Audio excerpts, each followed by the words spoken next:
Hello, everyone. As we are recording this, it's one night following less than 24 hours, actually, following the 2018 Golden Globe Awards. I'm Daniel Montgomery here with Joyce Eng and our contributor, Denton Davidson, who actually, is in addition to being our contributor, got the highest score predicting the Golden Globes for film. Yay. 14 Woo. categories, accuracy of 85.71%, which means you got two predictions wrong, which shame on Oh, you. I know Um, it hurts. yeah, and there were actually a few, five users had also 85.71% accuracy, but you had the highest point total based on what the odds were and what your bets were at the times that you made your predictions. So let's start with really the big one, which you got right, and some people got right, but not many people. Three Billboards outside Ebbing, Missouri, winning Best Picture Drama. What made you think of that? Well, first of all, I just want to say that I've gotten second place due to points before, so I congratulate everyone that tied me, and I will share it with you. I mean, I'll keep the trophy, but I share this with you. Um, So the but tequila's on you, just like Frances McDormand. exactly, yep, tequila's on me. But Three Billboards, I mean, I've seen all the movies, and I kind of have problems with all of them. There's not like a clear front runner for me this year, and I just thought Three Billboards seemed like the most complete best picture possibility of all of them. For me, it was just kind of a cleaner movie. I know you have your issues with you with it that I understand completely. Um, but for me, it just seemed like a best picture winner. I know a lot of people had Shape of Water winning, and I similarly had problems with Shape of Water because the whole time I was watching it, all I could think about was one of my favorite childhood movies, which was Splash. Um, the parallels in that film from beginning to end, and I don't want to give away spoilers, so I won't say exact things, but I could list about 15 things that are exactly the same as Splash, including like the nice scientist that helps them get him away. Even like, well, I don't want to say too much, but I was so distracted by that it kind of skewed my vision of Shape of Water, although I do really like it.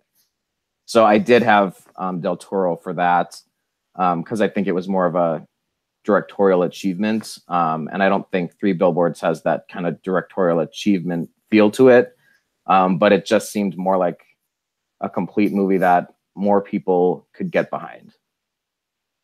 Yeah, and it's interesting. I had sort of the right idea, and Joyce and I were both, I believe, predicting The Post to win. And Yeah. I felt fairly certain that Guillermo was going to win Best Director. And so as soon as I thought Guillermo was going to win Director, I thought, okay, then Shape of Water is not winning Picture because they're going to split it.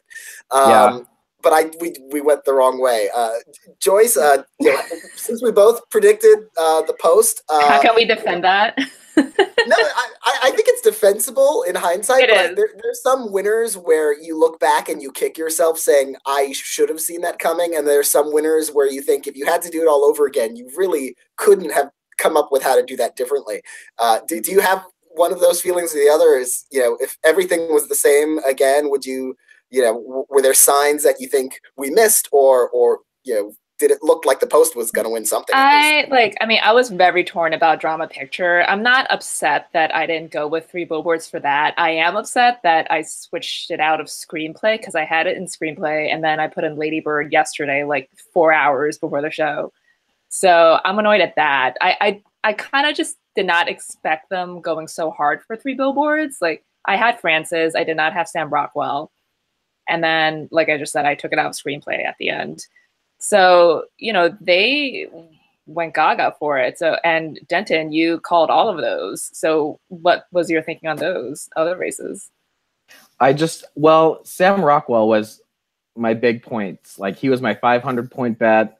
And I went all in on that because to me, again, it had the biggest arc of a storyline. I never bought the Willem Dafoe winning everything kind of theory that was starting to happen, just because as soon as I saw the Florida Project, I just don't really care for that film that much. It was just like it's this guy sympathizing with all of these people and a bunch of drama, and it's like kids doing terrible things.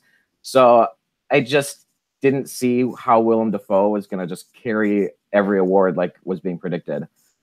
So I didn't really think there was a clear front runner. I still don't know that Rockwell can win the Oscar, but I just thought he could win the Globe based on performance. And I know a lot of people switched to Christopher Plummer. I actually saw All the Money in the World yesterday right before the Globes because I was like, I got to see it just to know. I'm one of those people that I don't like to vote for something that I haven't seen because a lot of times, as soon as I see it, I can say, no way, or maybe. And after I saw it, I thought, okay, maybe he could, but it wasn't enough to make me switch. But I'm going to come clean. Right before the show, maybe I should go switch to Shape of Water, and the voting was closed. So I couldn't. So I was potentially safe, but I wasn't certain. But I was like, I think I might change the Shape of Water, and I went in there, and they're like, nope, it's done. So I was like, okay, well, it's going to be meant to be or not meant to be, and it was meant to be. Now, one category where actually both of you, I believe, have bragging rights over me, certainly, was supporting actress with Allison Janney winning for I, Tonya over Laurie Metcalf. And that's one of those I'm kicking myself for a little bit just because I was predicting a Ladybird sweep, and I was kind of sure that they weren't going to do a Ladybird sweep. But it's just a matter of, well, figuring out which ones they give it and which ones they don't was the tough part. So I decided, let me predict a Ladybird sweep and get 2 or 3 of them right, which actually ended up happening. I got 2 out of those 4. But then what made you, feel like Allison was going to be up front? I had Laurie too, but Allison just had kind of, again, that bigger performance. And I actually talked to Tariq Khan about it. We talked the other day, and he kind of talked me into it a little bit. So I'll give him credit for that. But I guess she had kind of the showier role again, and it was the only place that could really give I, Tonya anything. I thought it could have actually been flipped. It could have been like a shocking moment if Margot won, and then maybe Laurie would have won. I thought that was a possibility, but Scherzo was she seems like such a cleaner bet that I just thought I'm just going to go with Allison, thinking they want I, Tonya to have something. Because I think Laurie is great. I still think she can win the Oscar. But I don't think she's ever been a slam dunk in this category. So I thought that's where they would award I, Tonya. Yeah, that was my thinking too, because at the beginning of the season I had Allison Janney down, and then like during the critics awards in the past couple of months, like it was Laurie Metcalf, and I said on the pre-show I expected Allison to put up more of a resistance, but she only won a couple like lower tier critics awards. So then I temporarily switched to Laurie, but then I was thinking about it. I was like they will go nuts for I, Tonya, and it's actually surging right now. I like within the industry, which is obviously different from the Globes. But I was like, I don't think they're going to give Lady Bird like all the awards, and it was like about figuring out the permutations. Like, is it going to be Margot and Laurie, or Saoirse and Allison, or 2 for each? I didn't think I, Tonya could win film. So I just went like, the bigger performance of Allison. And I felt like if you're going to give Lady Bird an acting award, you're going to give it to Lady Bird herself. Yeah. Yeah. I thought it was going to be Laurie. I think Laurie can still win the Oscar. I think it's going to depend on SAG. And, Allison has a bunch of SAGs. Laurie doesn't have one. Yeah. Oh yeah, that's going to be Allison interesting. has been part of Oscar-winning films. Like she won for American Beauty and The Help. Yeah. So if Allison Janney wins at the SAG Awards, then I'm all in for Allison Janney at the Oscars. Yeah, like right now, I still think Laurie has a shot, but yeah, if Allison wins the SAG, I'm just switching to Allison. And if Laurie wins at the SAG Awards, I feel like because Allison Janney has such a strong history with the SAG Awards, if Laurie can still beat her there, then I feel a lot more confident about. That'll be, I feel like, a decisive award more than usual. Yeah, because I can see Laurie winning Critics' Choice on Thursday. I mean, that's just like right up their alley, you know. Yeah. So let's. Yeah, I mean, I kind of want Laurie to win a little bit. I mean, maybe it's like the kid in me that watched Roseanne. I just like her so much. So I think it'll be a tight race between them at SAG. And yeah, I agree. Whoever wins SAG is getting my Oscar prediction. And I kind of want Laurie to win in part because I like the history aspect of it because, you know, Allison Janney doesn't have a Tony, which, you know, not to rub salt in that wound for her, but Laurie Metcalf did just win a Tony, so she wins the Oscar. She's just a Grammy away, and the Grammy is the easiest to win. I know. If I ever wanted to EGOT, I would go for the Grammy last. Yeah, just read a book out of the way. Get the movie out of the way. Get the Broadway is like even the difficult. Emmy is easy because you could just guest star and do a voiceover. Like there's so many Emmy options. Or you could co-write a song with Andy Samberg for SNL. Yeah. It's like it doesn't anything, and you could win an Emmy potential. Daytime Emmy, you can now. That it counts. You know, I agree that the Tony is another hard one, and it would help if you're famous first. So it's easier to get the Oscar or Emmy first, because if you're famous on Broadway, then you got a better shot at the Tony. Yeah, Tony is just it not just the commitment of doing Broadway, and then you have to do something that's timed right, the right role, the right field. It's almost as hard as Oscar, I think. So if you got a Tony and an Emmy, or a Tony and an Oscar, and you don't EGOT at some point, then you're just lazy. All of you Hollywood people, if you have anyone who has an Oscar and a Tony, if you don't have an EGOT yet, then you're just not trying. Well, let's get to so the categories where you were wrong. Because now I get I didn't get any of the categories right that you got wrong, so I don't have any bragging rights here. But I think I got one of them right. Joyce got best song right because I looked at her predictions before and I was like, okay. I just switched to This Is Me like the day before because like my thing was like they don't normally. Because I think like Remember Me will still won the Oscar, but their song winners never line up with the Oscar, and so many times they're not even nominated for the Oscar.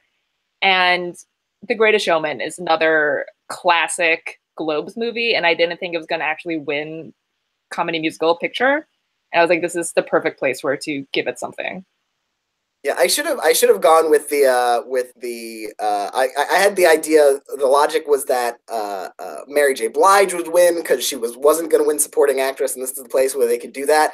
I should have gone with the best picture. I feel like on the TV side too, it's like if you were in something that was nominated for a top award series or film, then just bet on that because it's the more likely option. So that's what I'm going to take into next year and just strictly abide by that.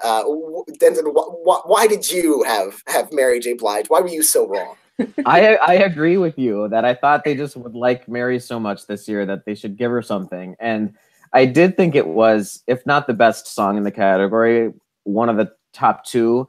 But then I did listen to the song from The Greatest Showman, This Is Me, and it is so theatrical and it's such a kind of a big movie song in retrospect. Like right after they announced it, I was like, "Oh, I'm an idiot."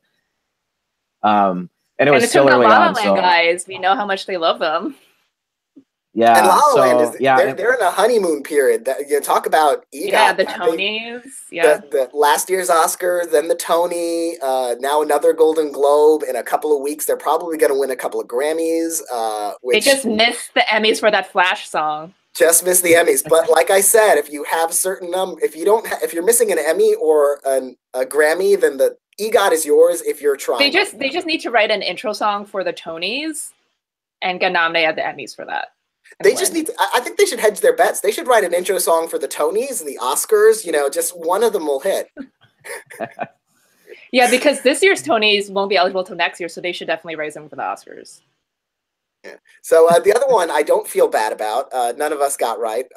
Foreign language. Very few people got it right. Foreign language film. I admit this. I think I had it fifth. I definitely had it fifth. I think I did too, which feels silly because to me, because I, in hindsight, I wouldn't have predicted it, but I might have put it fourth or something, just Right. because Diane Kruger is a name and of these films in terms of the profile, it's been not necessarily high profile, but like higher than I think I gave it credit for. She's campaigning for herself. Like, she's not going to get in, but she's been campaigning. Yeah, so I feel good about this. Is one of the ones where I switch, and it's like it's okay because I switched from a wrong answer to another wrong answer, so I didn't feel bad about it. So I had the square, and then I'm like, I had a hunch about the Fantastic Woman. Denton, you also had Fantastic Woman. I had Joyce, Fantastic Woman too. we all had Fantastic Woman. She was not such a fantastic woman, at least not to the Golden Globes. What were your thoughts in that category, Denton? Well, I know the square was the overwhelming frontrunner, but I have not heard from anyone or talked to anyone that has seen it that liked it. So, or they thought it was so bizarre. So I just was like, this isn't going to happen. And every year there's frontrunners on Gold Derby where I know like these people haven't seen it. Like this isn't going to happen. It's usually like the short films at the Oscars, like go alphabetical or something, but this is one of those movies where I was like, I just don't think this is going to win any of them. So I just looked at reviews and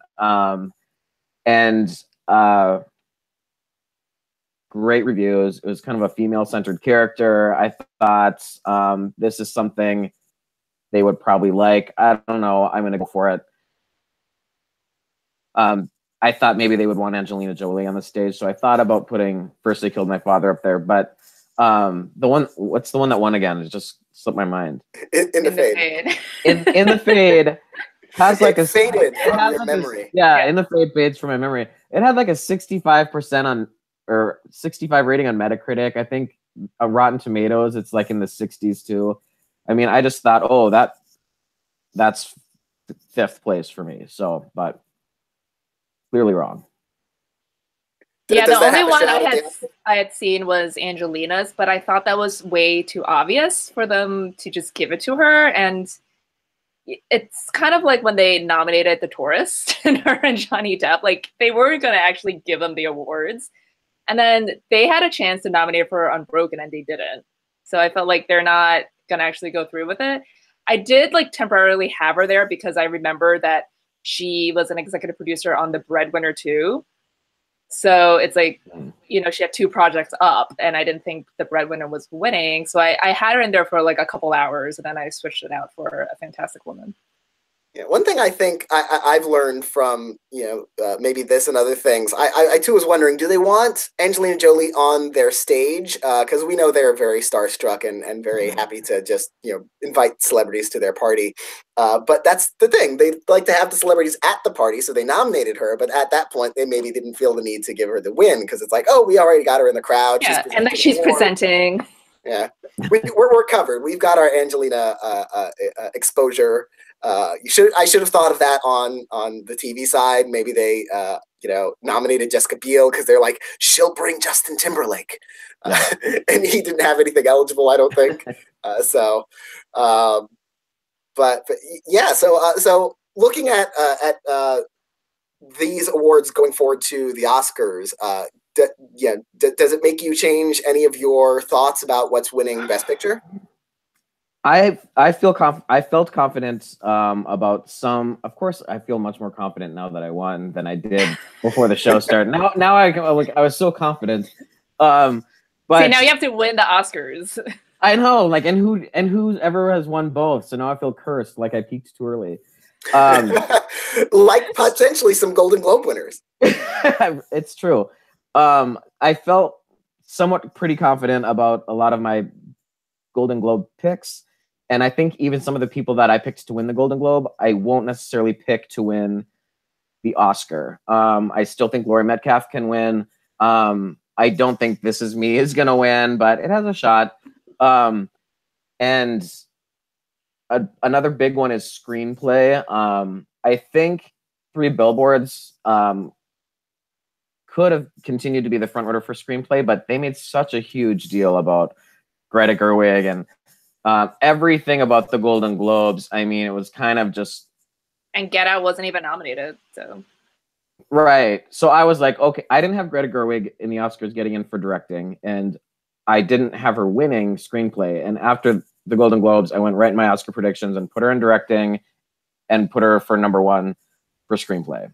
Just because, I mean, it was such a big deal of the night that I just feel like they're going to give Greta Gerwig something. And she's not going to win directing. So she'll win. I think she'll win. Yeah, I have no idea who's going to win original screenplay. Like, I go back and forth between her and Jordan Peele like every like 90 minutes because I feel like they'll want to give Get Out something, and I don't think either of them can win director. Right. But like, so like the only shot for both of them is original screenplay. See, I feel like, sometimes I think we think that Oscar voters and other awards voters are a little bit more charitable than they actually are. So, like, I can really see Get Out getting nothing, like winning nothing. I can see, I'm hopeful that it'll be nominated in multiple categories. But I don't think they'll have, like, they sent away American Hustle with 10 nominations and no wins. I mean, maybe just because I did not like that movie, but I did not predict that for anything. Like, I didn't think Jennifer Lawrence was winning. Like, I didn't predict it for screenplay. Like, I had her. So I like literally jumped when her won for screenplay because I was like, that's like American Hustle's like only shot and it lost. I just felt like the industry really likes Get Out, so I can see them wanting to vote for it somewhere to give it a win, but I don't know. Like, I mean, I guess we'll see what wins WGA too. Like, even though Three Billboards is not eligible there, I don't think Three Billboards is winning original screenplay though. Yeah, I'm skeptical about Get Out getting much, and I'll be interested to see how many nominations it gets, and that might be a precursor to see. I mean, if Jordan Peele gets a directing nomination, then I'll have to really consider him for screenplay too. I have Jordan in right now for director, so okay. I kind of want to put Sean Baker in, but I don't know who to take out for director because he just feels like one of those like art house out of nowhere nominees, like and he fits perfectly that Ben Zeitlin mold, like that Lenny Justin Abramson, Reitman, Lenny Abramson. He fits perfectly. I'm thinking about it too, but I don't know who to take out. And I don't know, like, I couldn't see Sean Baker getting in Best Director without seeing Florida Project in for picture. Like it happened with Foxcatcher, of course, but in this case, I feel like it wouldn't happen unless it's a Best Picture nominee, and I'm not sure that it's going to be. So I think I still have Florida Project in for Best Picture just because I feel like it can get the #1 votes because you either love it or hate it. So. I have it in last place because I think there were obviously like critics loved it. It's probably the worst movie that I personally saw this year. I did not like it at all. I thought it was like the worst of humanity being helped by some nice guy who was being taken advantage of. Like they just weren't nice people. Like I don't know. It was just hard to watch. But so I have it in 10th place. Maybe it has a shot. And I think Willem will get in. I'm not convinced he can win. I'm just shocked that he was like the critical consensus. Like he was like the sweeper, like during the critics run up. Like I mean that performance is good. Like I don't hate it or anything. Like he's good in the movie, but there's so many other options. And I'm just kind of sad for Michael Stuhlbarg because I wanted him to get more mentions for Call Me by Your Name. And Stuhlbarg should have had like an in because he has the 3 films and a lot of critics. I know. Like, if you pull a Chastain and you're in 17 movies this year and we like them all, then you just win, supporting actor as a catch-all. And I thought he'd get plenty. Yeah, I don't think he won a single one, and I think he only got like 1 runner-up mention like 2 days ago for National Society. So I cannot believe it. But like that's why I still have Stuhlbarg getting in for the Oscars because I feel like he can still pull a John C. Reilly and just get a nomination for 3 films that he had out that year. But I don't know. I mean, like that category, like I put Christopher Plummer in recently, but I'm debating taking him out now for Woody Harrelson because clearly they love 3 Billboards. I have Plummer in and I have Woody Harrelson in. I don't have anyone in for Call Me by Your Name at this point. And I could change that. I'm not confident about that at all. I think Dafoe was the front runner because this is kind of a lifetime achievement category so many years, and people kind of saw it and thought, this is this guy who's been in so many movies compared to everyone else, and he doesn't have an Oscar. So I think that helped him kind of get this status that may have been false. But yeah, I don't have anyone in from Call Me by Your Name. I don't have either Armie Hammer or Michael Stuhlbarg at this point. I have both guys from Three Billboards, Christopher Plummer, and Richard Jenkins. Who would be my favorite? And Richard Jenkins, who, I mean, I like Michael Shannon in that movie. That's who I would vote for. So I don't know. That's a tough race. Well, maybe he'll pull the same thing this year that he did to Aaron Taylor Johnson. So. It's so interesting how Michael Shannon has 2 Oscar nominations, and both of them were for films where he wasn't supposed to be the one from that movie to get in. Yeah, and then for 99 Homes, he hit all the precursors and did not get the Oscar nomination. Yeah. So as everyone can tell, the Golden Globes helped us maybe 1% figuring out what's going to happen at the Oscars. We will learn a lot more from BAFTA, which is another industry event and has a significant overlap with the I feel like American Three Academy. Billboards will do well there. Yeah. I think the Golden Globes helped Frances McDormand the most. Oh yeah, like her speech. I think it wouldn't even matter what movie she was in. Like that speech, like she won over so many people with that. And it just kind of solidified her because it was. I mean, people were kind of like, "Is it her? Is it Sally?" And I think it's still close between her and Saoirse, but that's such a coming of age movie. I'm not as in love with Lady Bird as a lot of people are. I thought it was good, but it's just kind of this coming of age. I don't see, it just doesn't scream best picture to me. But in the era of preferential ballots, who knows? Yeah. So on that note, we may be talking to you again once you get the high score, Denton, in the Oscar nominations and the Oscar winners and the Screen Actors Guild Awards for both film and TV. We're expecting a clean sweep from you. That's easier because it's only 5 categories. I hope I'm back. That's true, but then you have to bet really well. Yeah, it's true. It's hard. It's harder when there's less categories actually to win sometimes because everyone has the same picks. So with that, thank you both for joining me, and good luck on your future predictions. I hope to have stolen by some kind of black magic your energy so that I get 85.71% next time and you get 50. Oh no. And with that, thank you everyone for watching, and we will see you certainly later on in this race. All right, thanks, Daniel. Bye.